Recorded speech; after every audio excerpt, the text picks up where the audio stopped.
we'll see how this works. First, we have Luca in New York. Hello, guys. I hope you can hear me. What I wanted to say is I wanted to provide what I think is a really effective argument that we can use as atheists against people that have a homophobic or anti-gay stance based on their Bible beliefs.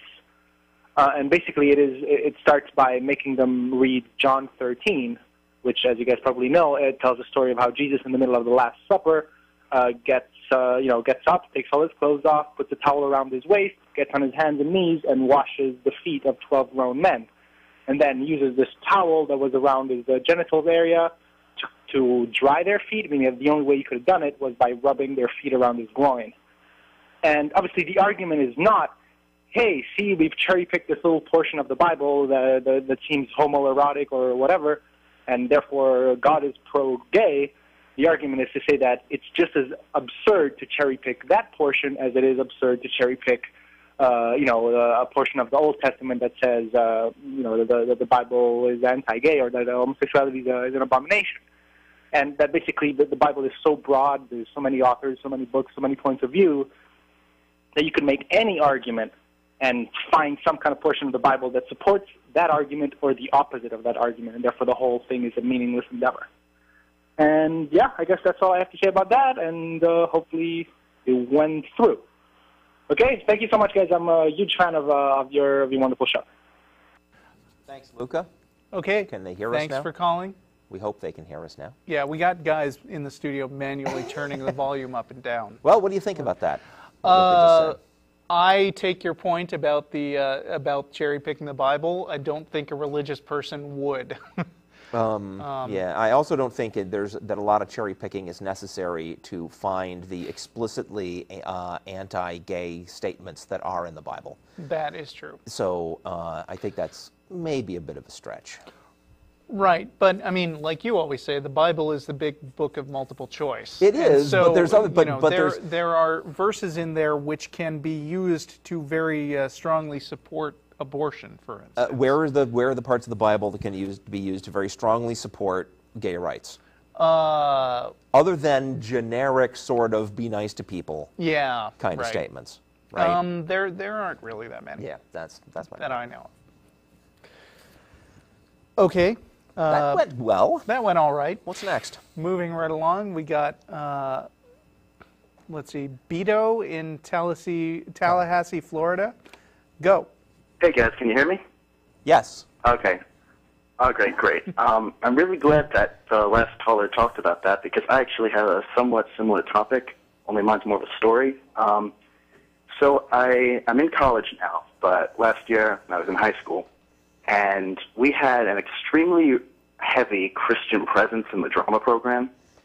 And one of the teacher was extremely religious, and the class was kind of seen as like a safe haven for a lot of the Christian kids.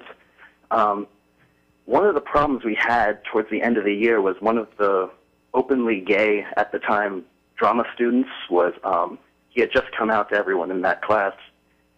And she actually rounded up a group of the Christian kids and confronted him during class about his homosexuality and told him that he could make a change, that I believe the words she said was, God doesn't make abominations, and therefore you can't be gay. Pretty much a slew of all these things about how his homosexuality is wrong, and this is in the middle of class in a public school. And it was honestly one of the most appalling things I think I've ever witnessed. And I guess I just basically kind of wanted your thoughts on this. Wait a second. And I guess, it's been several months. I don't think there's much I can do at this point. I wish I had reported it, but I just didn't really think to. And I guess I just wanted your guys' thoughts on that. And with that, I'm going to hang up now. And thank you Hold for on. wonderful show. Don't hang up yet. Wait, stay on the line. Hold it. Now he's gone. Oh, well. So I guess the phones aren't necessarily fixed, but we got a signal. So we're going to try it with the next caller. Okay. So what is I'll say my reaction to that is I'm against that. Me too. Okay. That was controversial. Yeah. I mean, that kind of thing goes on all the time. It's it's tricky because I want to say that a teacher should not, under any circumstances, personally ridicule a student, and I really do think that's true. Okay, good. Although, I mean, you know, I'm trying to think of how you should react to a creationist in your biology class, but right. but I mean, you should ridicule ideas and not people. Yeah. Well, if you're dealing with a creationist in biology class, you can say to that student, "We're doing biology here today, and you can believe whatever you want." Right. I don't know. What did he say that was a drama class? Yeah, which you would expect to find more gays in there. I guess the teacher could have said, "We're doing drama today," but I think when you round up a bunch of Christian students and corner a gay guy and harass him, you are doing drama. Indefensible. So, well. Blah. Ick. Fire that person. Okay, so we are going to try to speak with Sean in New York, and we're going to, well, Sean, are you there? Hey, Jeff and Russell. Yes, Hi, I Sean. hear you. Can you hear us? Nice Sean. to have the show back. Wait, hopefully you can hear me. Can you hear us? Can you hear us, Sean? If you're trying to talk, there's a big lag, so I don't think the conversation is going to be possible. Okay, got it. That's probably from your TV. In any case, let me go ahead. I'll kind of get my 2 minutes in, and then you can respond. Well, you started off the show talking about David Silverman on Bill O'Reilly, and I saw that little snippet on the internet also. And Bill O'Reilly is really amazed that the tide goes in and the tide goes out without any miscommunication, to quote him. Though it's surprising that even though he works in the news media, I guess he just wasn't paying attention in 2004 with the Indian Ocean tsunami, which only killed, over 200,000 people. If that's not a miscommunication of the tides, then I don't really know what is. In any case, I was a little bit upset that David Silverman didn't feel the question much better. Pointing out that this God of the Gaps argument of Bill's wasn't really that satisfactory. In any case, talking about the actual atheist advertising campaign that's been kind of going around with the holidays, the reason that David Silverman was even on O'Reilly's show, I'm wondering what your take is on how atheists and atheist organizations should kind of present themselves to the public. I think atheists already have an unfortunate and undeserved reputation for kind of snottiness, or kind of looking down their nose at theists and everything. And so I'm wondering if that should be taken into account when atheist organizations kind of put up billboards and try to make themselves available to the public. I'm wondering if especially the latest campaigns by the American Atheist, if it's doing more harm than good. David Silverman was saying how the aim was to bring atheists out of the closet, out of churches and everything. But if the American Atheists are actually hurting the public image of atheists, then people won't want to come out of the closet, it seems to me. So ultimately, what's the best way, do you think, to integrate atheists into culture as a whole? Should we be especially careful not to kind of use honey rather than vinegar, when we're presenting ourselves or when we're kind of working with these advertising campaigns and all? Maybe you'd like to talk about that, and I appreciate your time. Nice to have you guys back. Okay, thanks for calling. Well, so what he's saying in a nutshell is, don't be a dick. Who is? The caller. Oh.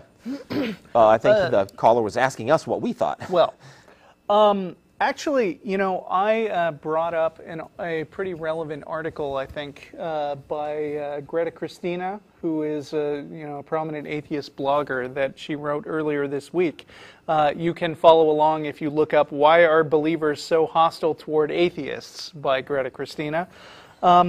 And she kind of makes the point that, people are always accusing atheists of being so negative, but really when you come right down to it, there's kind of a damned if you do, damned if you don't situation, because it seems from past experience that whatever atheists do to express themselves, unless they're sitting down and shutting up, or unless there's someone like S.E. Cupp who's out there saying, "Oh, I think religion is wonderful and I think other atheists should shut up," you can't win, because... Well, it's funny that you put it that way, damned if you do, damned if you don't, because what do they think atheists are?